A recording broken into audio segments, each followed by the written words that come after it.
Au nom de Dieu, le tout miséricordieux, le très miséricordieux.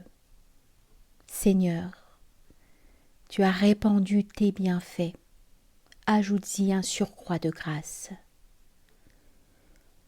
Louange à Dieu qui déverse les lumières, ouvre les vues, découvre les secrets et ôte les voiles.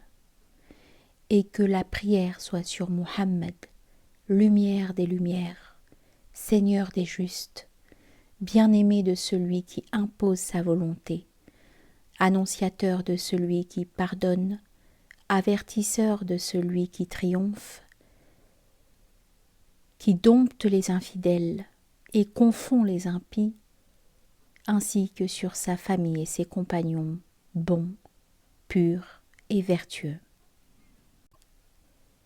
Tu m'as demandé, cher frère, que Dieu te destine à la quête de la béatitude sublime, qu'il favorise ton ascension jusqu'à la cime suprême, qu'il soigne ta vue par l'onguent de la lumière de la vérité et qu'il purifie ta conscience de ce qui n'est pas la réalité. Tu m'as demandé, dis-je, de te communiquer les mystères des lumières divines, en interprétant selon l'esprit ce qu'indique la lettre de certains versets du texte coranique et de certains propos de la tradition prophétique.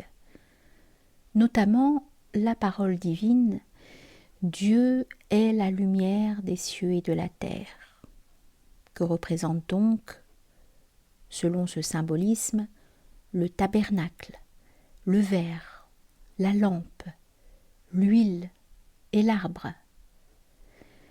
ainsi que la parole du prophète, alayhi salatu wassalam.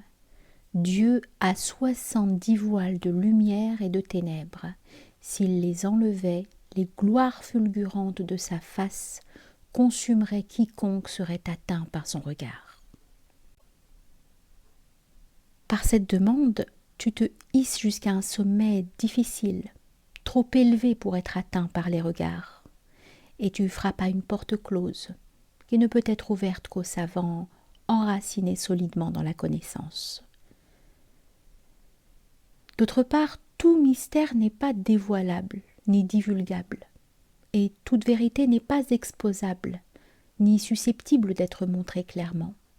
Bien au contraire, les poitrines des hommes libres sont les tombeaux des secrets.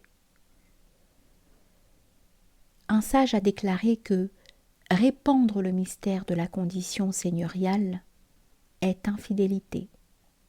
Bien mieux, le Seigneur des premiers et des derniers a dit ceci. Il y a une sorte de science cachée connue seulement de ceux qui sont savants par Dieu. S'ils en parlent, seuls les contredisent ceux qui méconnaissent Dieu. Quel que soit le nombre de ces derniers, il faut donc maintenir les voiles sur la face des mystères. Mais je pense que la lumière a ouvert ton cœur à Dieu et que ton âme est pure des ténèbres de l'illusion. Je ne veux pas en conséquence te priver de quelques lueurs et clartés utiles en ce domaine et de ce qui peut traduire certaines vérités profondes ou subtiles.